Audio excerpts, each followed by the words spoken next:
Sejam todos bem-vindos, bem-vindas. Que a paz e o amor do Mestre Jesus envolva as nossas almas, nossos espíritos e os nossos corações.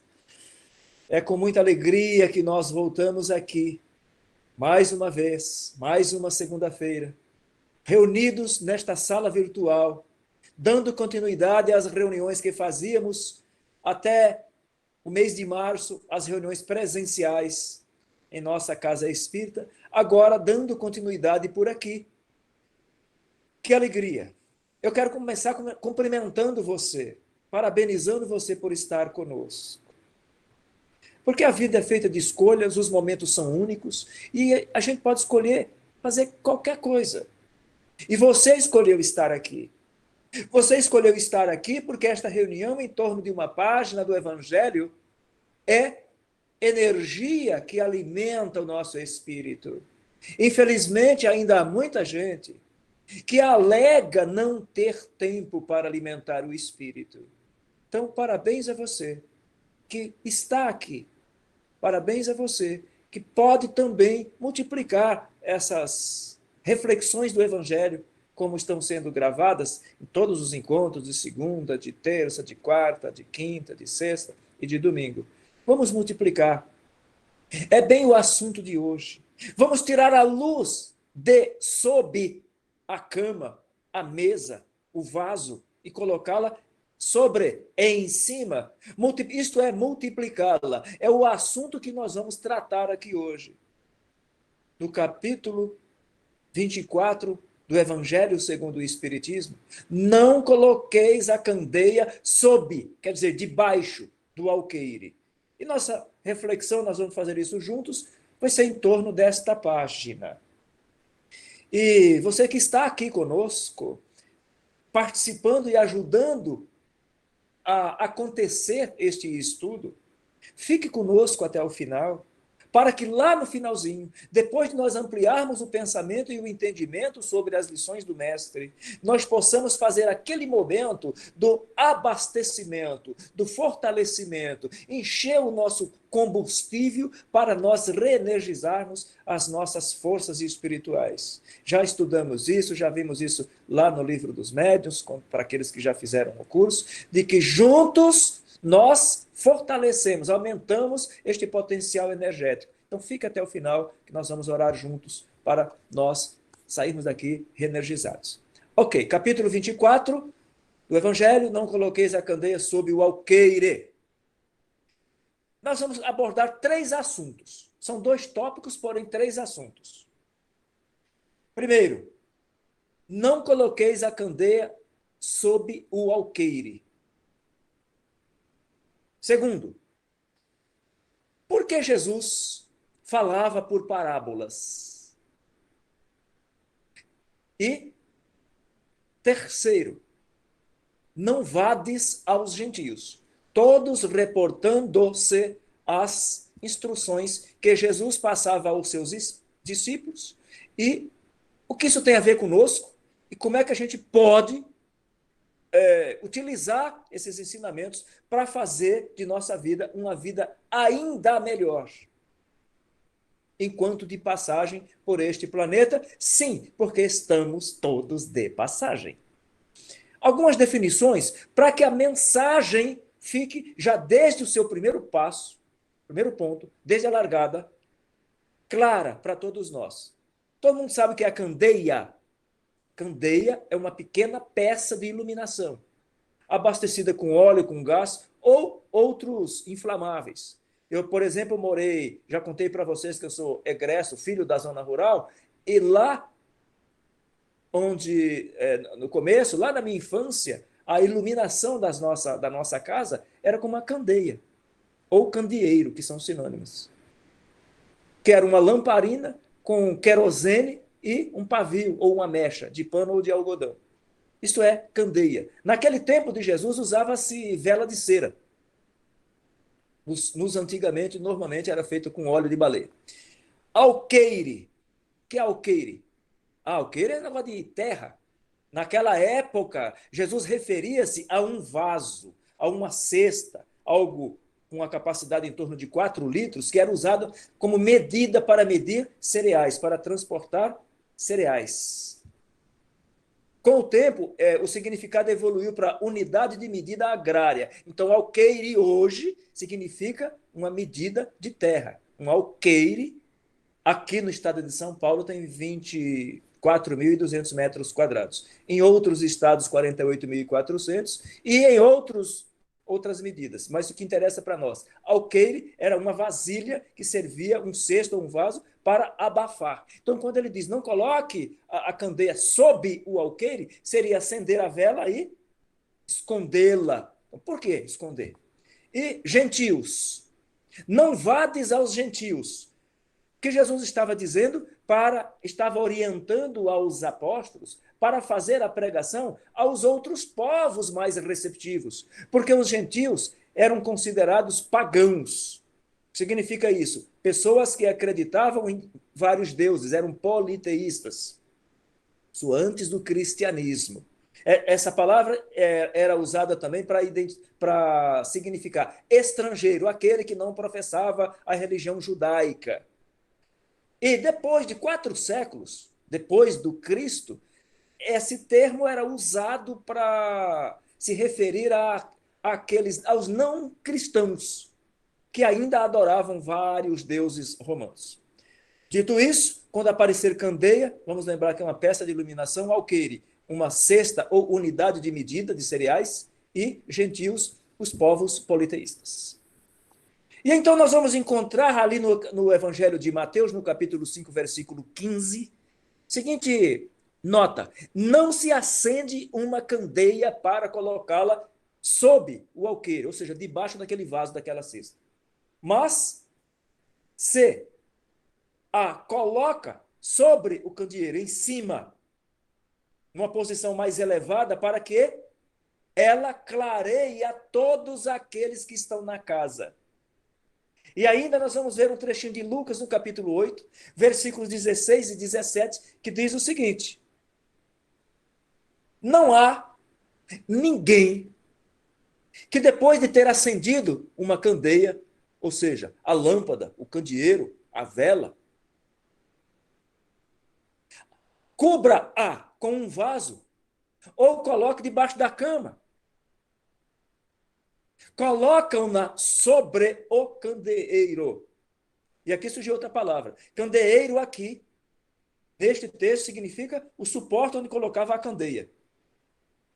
Assim como a vela vai no velador. Ok? A fim de que aqueles que entrem vejam a luz. Porque não há nada de secreto que não deva ser descoberto. Nem nada de oculto que não deva ser conhecido e manifestar-se publicamente. Que é o que Jesus veio fazer ao mundo. Trazer a sua mensagem. Mas ele tinha um cuidado de colocar os apóstolos para fazer o trabalho onde era mais fácil fazer o trabalho. Eu vou explicar melhor aqui mais para frente. Antes eu quero comentar um trecho que também está em Mateus, só que no capítulo 13, versículo 10 a 15. Diz assim: os seus discípulos aproximaram-se de Jesus e perguntaram para ele: mestre, por que você fala por parábolas? Por quê? E Jesus respondeu: para vós, porque para vós vos foi dado a capacidade de conhecer os mistérios, aquelas mensagens ocultas ainda do reino dos céus. Mas para eles não foi dado essa capacidade ainda de compreender. Então eu lhes falo por parábolas, porque vendo não querem ver, escutando não ouvem, nem compreendem. E a profecia de Isaías vai se cumprir neles, quando Isaías disse: vós escutareis com vossos ouvidos e não ouvireis. Olhareis com vossos olhos e não vereis. Porque o coração desse povo está entorpecido e seus ouvidos tornaram-se surdos. E eles fecharam os olhos de medo, que seus olhos não vejam, que seus ouvidos não ouçam, que seu coração não compreenda, e que, com medo, que eu os cure. Se eles se converterem, serão curados por mim. Então, mistérios aqui, olha só, é no sentido de secreto, segredo, escondido. E Jesus vem justamente para desnudar, trazer luz do entendimento, da compreensão, mas com alguns cuidados, que aí sim faz referência diretamente a nós, neste momento da existência. Buscar o que Jesus ensina para que nós, vivendo em sociedade, vivamos melhor. Então, traduzindo esta fala do mestre, a luz é para todos. Não se deve ocultar a luz. Exemplo, quando ao entardecer, começa a noite, começa a ficar escuro, o que você faz? Acende a luz, recebe uma visita. Esta visita vai desfrutar da luz. Ou seja, tudo às claras. Até porque um ambiente iluminado é mais confortável, é mais seguro. Não é? Então ninguém acende a luz para escondê-la. Luz é para clarear. E aí você deve falar, não, agressor, isso é óbvio, né? Nem tanto assim, meus irmãos. Daqui a pouquinho eu vou comentar esta última frase. Nem tanto. Parece óbvio. Eu gosto de dizer que nos tempos atuais, em pleno século XXI, um dos grandes problemas, passem a observar depois dessa nossa reflexão, de muita gente, é o óbvio. É tão óbvio que deixa para lá. E tem que fazer. Vou voltar nesse ponto já já. Muita luz ofusca. Então Jesus falou de tudo, mas não disse tudo que precisava ser dito naquele momento, naquele curto espaço de tempo que ele esteve conosco. Ele esclarece que os apóstolos já podiam compreender o que ele estava ensinando. Agora, quanto ao povo, de uma maneira geral, ele tratava o povo como nós tratamos as nossas crianças hoje, cujas ideias ainda estão em pleno desenvolvimento. Então, falar por parábolas era a forma de mostrar que todo ensinamento deve ser proporcional à inteligência daquele a quem nós nos dirigimos. Porque muita luz pode ofuscar, ao invés de esclarecer. Então, todo aquele conhecimento que nós possuímos, é preciso que ele seja colocado gradativamente.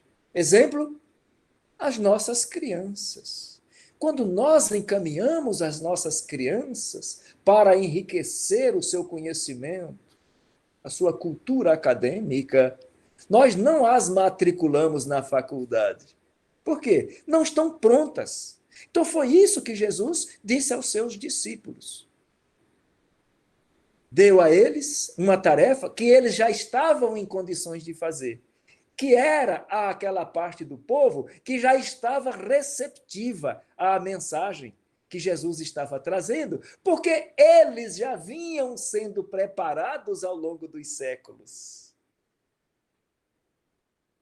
E aí Kardec nos coloca assim: o grão semeado fora da época não frutifica. Assim, a humanidade, tanto os homens quanto as gerações, tem a sua infância, a sua juventude, a sua idade madura. Cada coisa deve vir ao seu tempo. Cada coisa. E é curioso, eu quero aqui dar um testemunho a vocês. Eu, quando morava na zona rural, e tinha um medo desgraçado de espírito.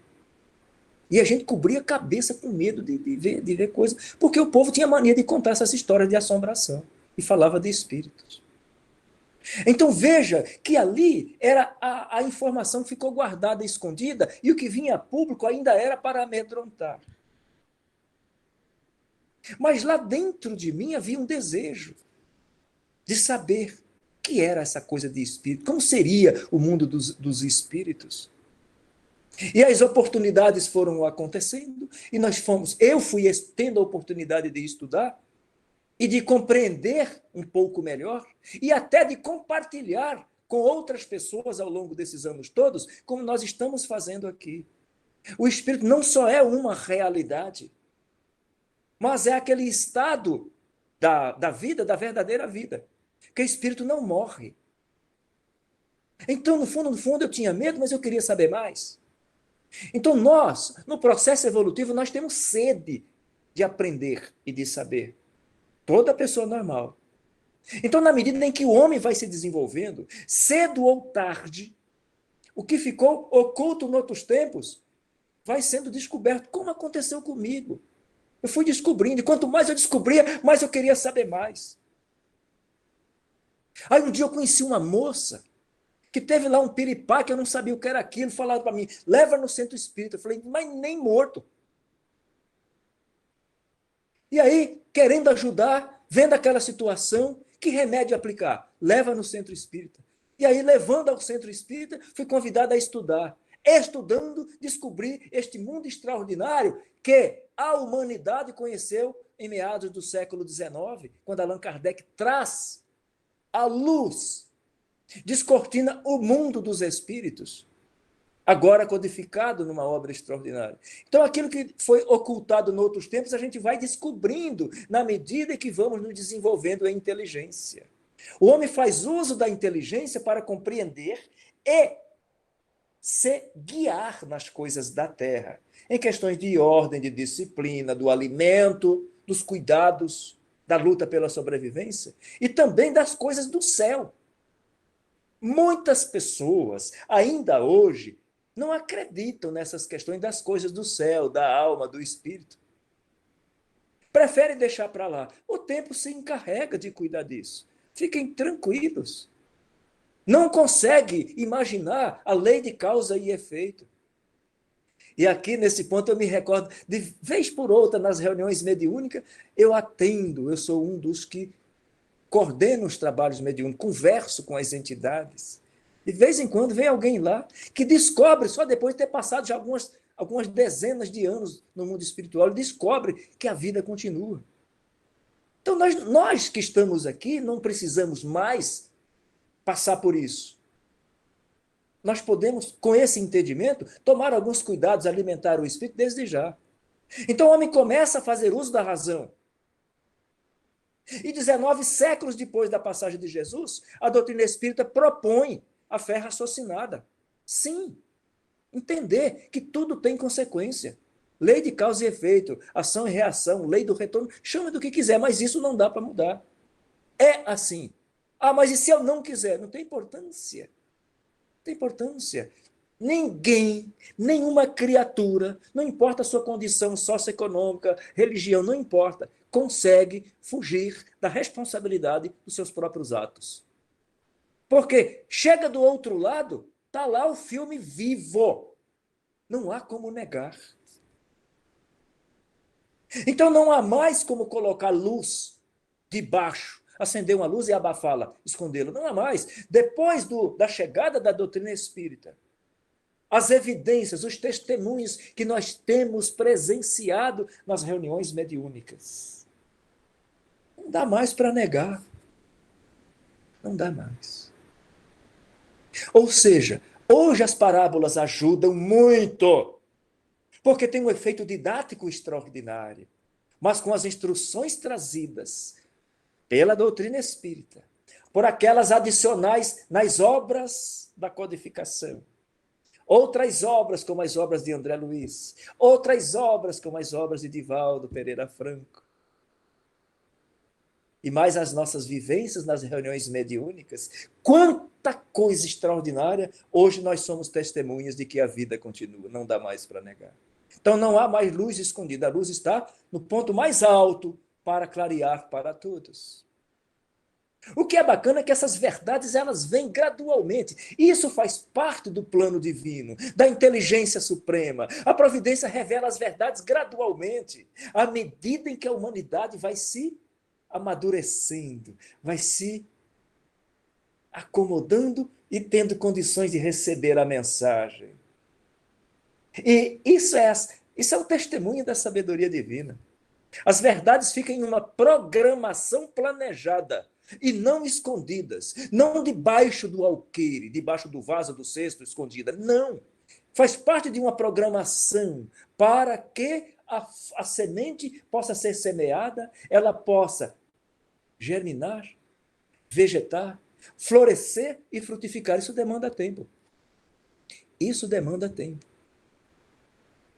Então, quando eu falo dessas luzes, eu citei há pouco Divaldo e Chico. Quantas luzes estão ali para serem espargidas através dos livros, das obras todas? Quantas luzes trazidas do plano espiritual.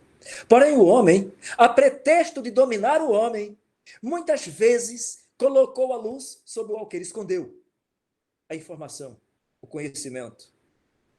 Foi assim, estou dizendo isso porque foi assim que todas as religiões tiveram seus mistérios. Lembra lá quando eu falei do óbvio? Pois é. Segredo, secreto. Porque era do interesse ocultar. Então, vem Jesus para dizer: não se coloca a luz escondida, deixe a luz brilhar para todos os que dela quiserem beneficiar-se. Porém, a ciência e a inteligência se encarregaram de desvendar esses mistérios com o passar dos séculos. Até porque não há mistérios absolutos. Jesus, nesta sua lição, diz o seguinte: não há nada de secreto que não deva ser conhecido. Quando ele diz: coloque a luz em cima do candeeiro, no ponto mais alto, para que todos vejam a luz. Agora, aqueles que não quiserem, nós temos que respeitar. Então, Allan Kardec diz o seguinte: tudo o que está oculto será revelado um dia. Mas vai ser revelado mesmo? Tudo vai. Neste planeta, não necessariamente. Porque muitas pessoas, nós não estamos todos no mesmo patamar de compreensão, de entendimento, de aceitação, de tomada de decisão. Nós vamos despertando e vamos ampliando. E na medida que isso vai crescendo dentro de nós, nós vamos nos permitindo beber daquela fonte.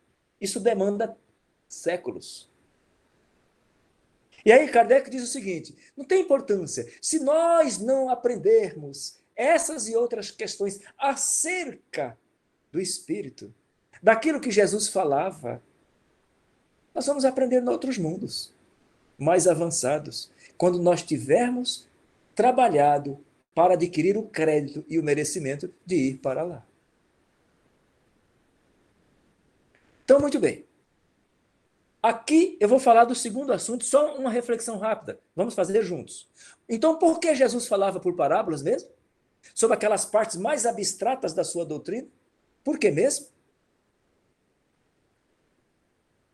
Porque ele desejava que todas as pessoas, de alguma forma, compreendessem, dos mais simples aos letrados. Essa era a intenção de Jesus. Porém, ele foi explícito, contundente, sem ambiguidade, quando ele coloca para a humanidade, e aí é para a humanidade, para toda a humanidade no planeta Terra, qual é a condição de salvação do Espírito encarnado na Terra. Já sacaram aí qual é? Qual é a condição expressa de salvação? Falou caridade? Qual que é a outra? Caridade. Qual que é a outra? Põe no chat aí para mim. Mais uma palavrinha está faltando. Caridade é uma, qual que é a outra? Estão com medo de errar e ninguém escreveu nada? É assim, ó. Jesus foi categórico, contundente, explícito, sem ambiguidade. Sabe aquela coisa de colocar que dá margem à dupla interpretação? Nada disso, ele foi categórico.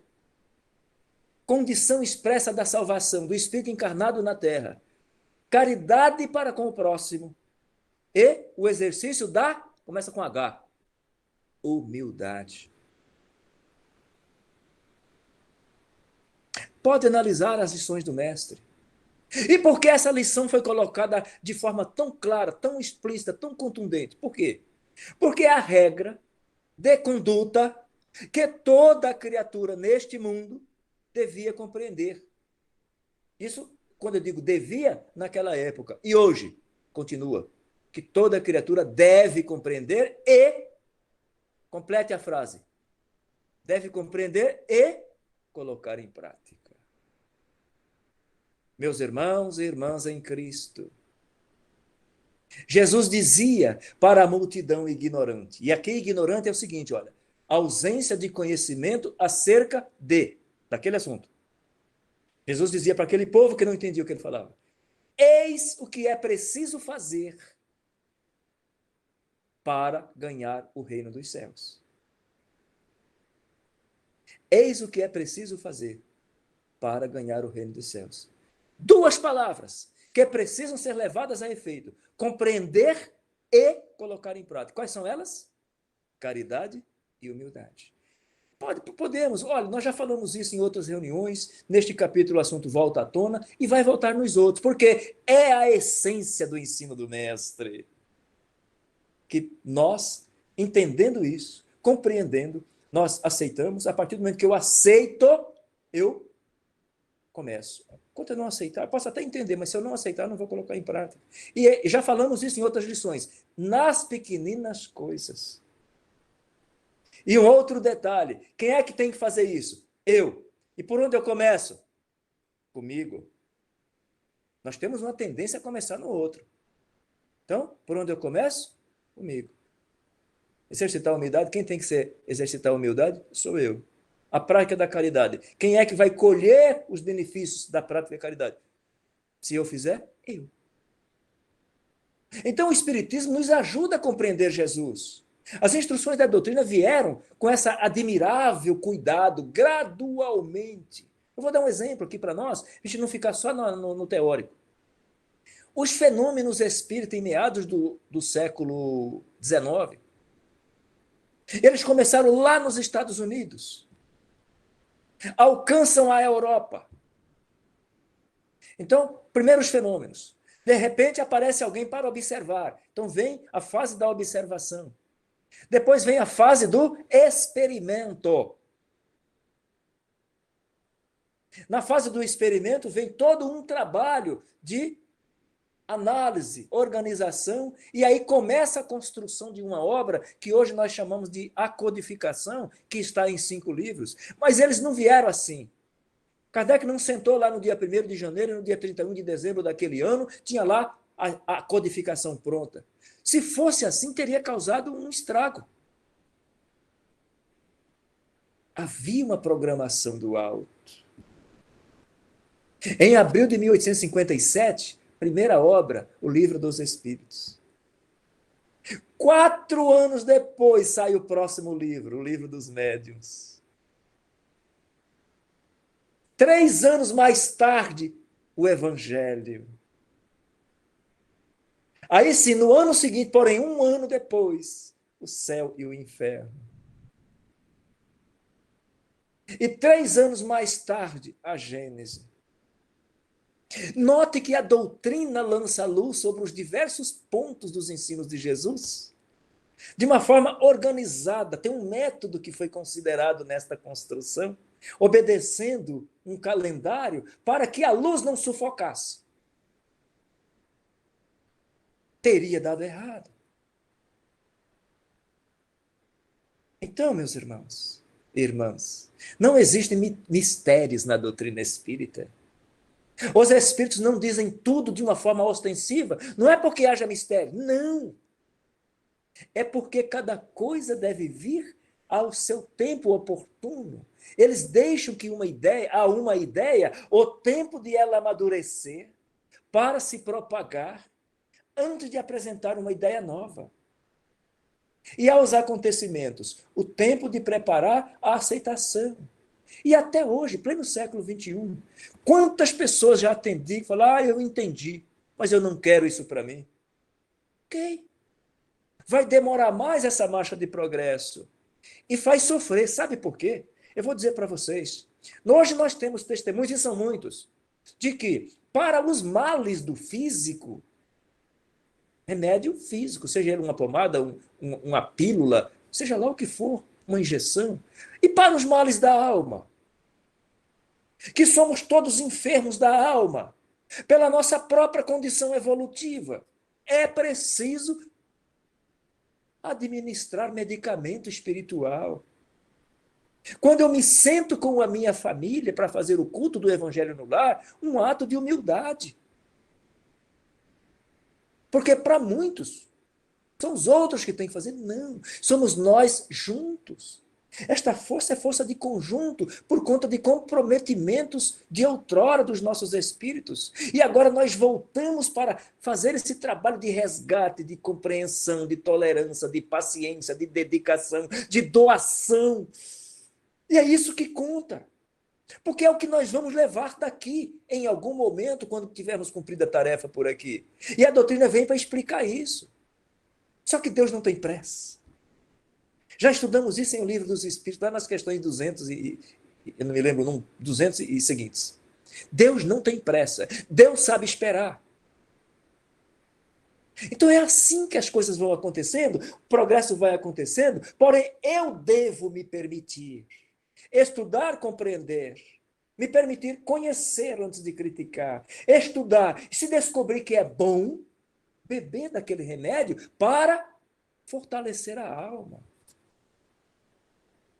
E eu vou falar agora do terceiro assunto, que é o último tópico do dia de hoje. Não vades aos gentios. O que é que Jesus disse? O que é que estava por trás desta frase? Qual era o porquê? Jesus envia os seus 12 discípulos, depois que ele tinha feito a pré-eleção. Ele disse o seguinte, olha, não vades aos gentios, e não entreis nas cidades dos samaritanos, mas antes, ides às ovelhas perdidas da casa de Israel. E nos lugares para onde fordes, pregai dizendo, o reino dos céus está próximo. Mas pera lá, Jesus não falava para todas? A sua mensagem não abarca toda a humanidade, sim. Como é que ele fala para não ir lá nos povos gentios, que eram os pagãos, que acreditavam em outros deuses? Por quê?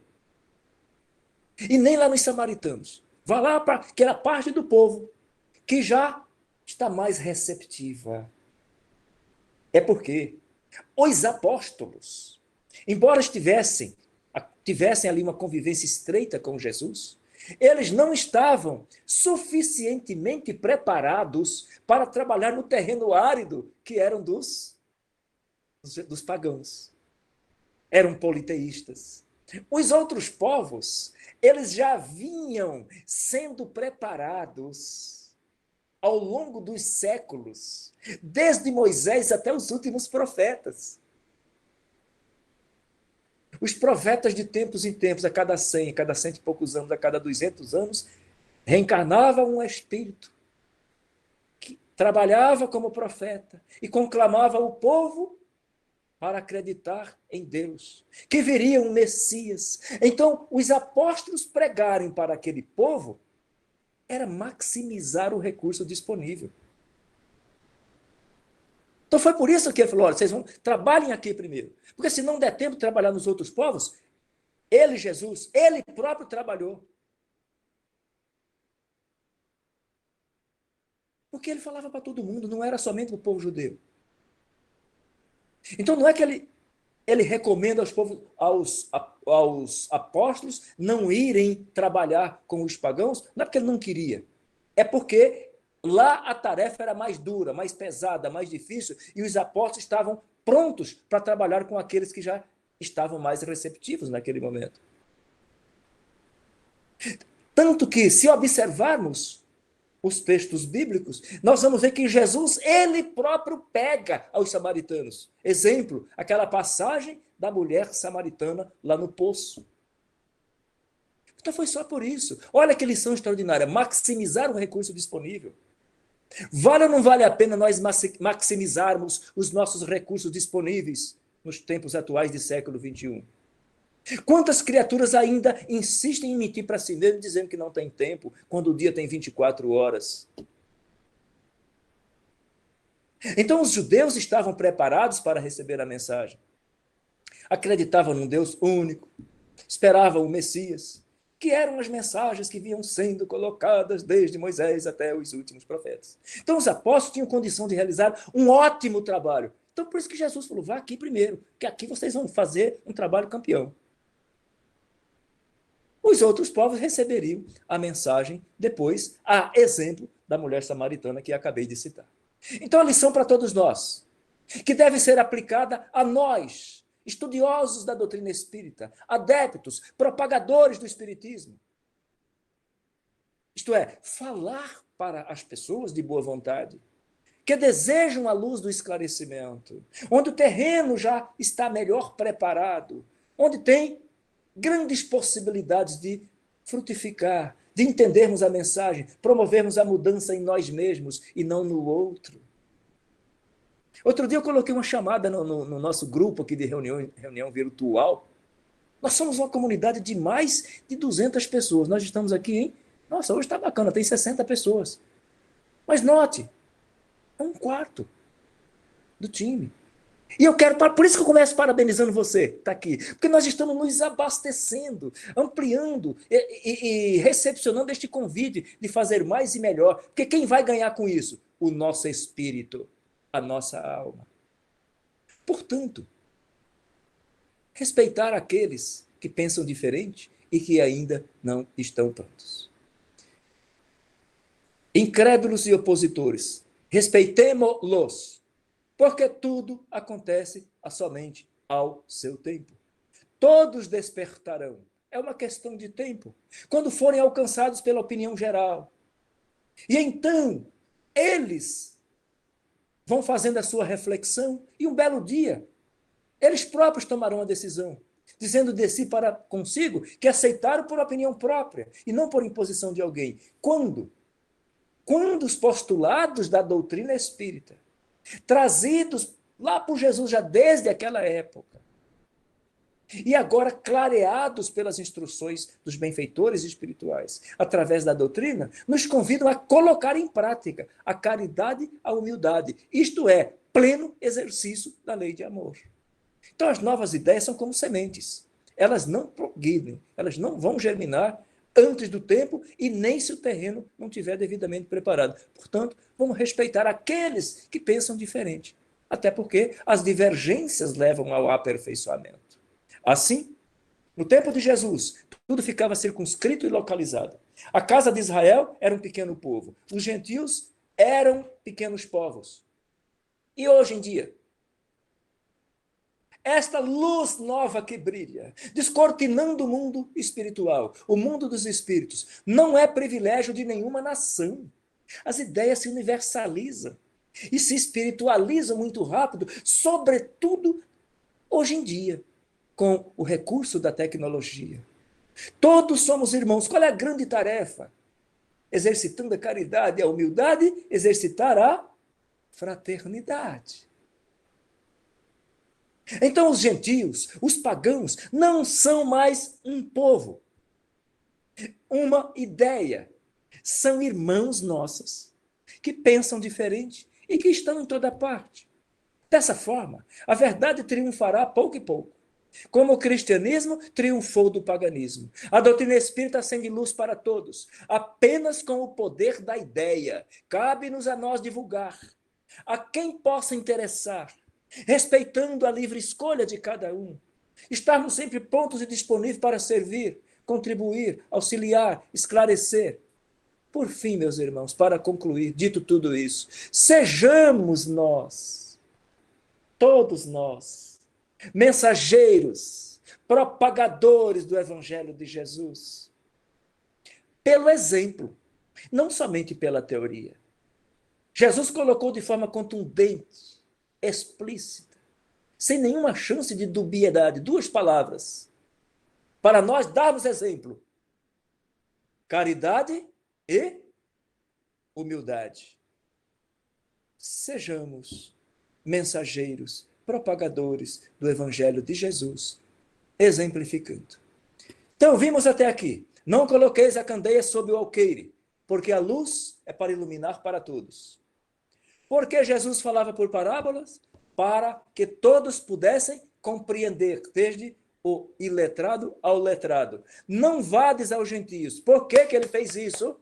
Se ele falava para todos e não era para falar para aquele povo? Era também, mas ao seu tempo. lá naquele momento a tarefa ainda era muito pesada, dura para os apóstolos. Então, ele maximiza a força de trabalho disponível para atuar onde a receptividade já estava mais ali, ao alcance da mão.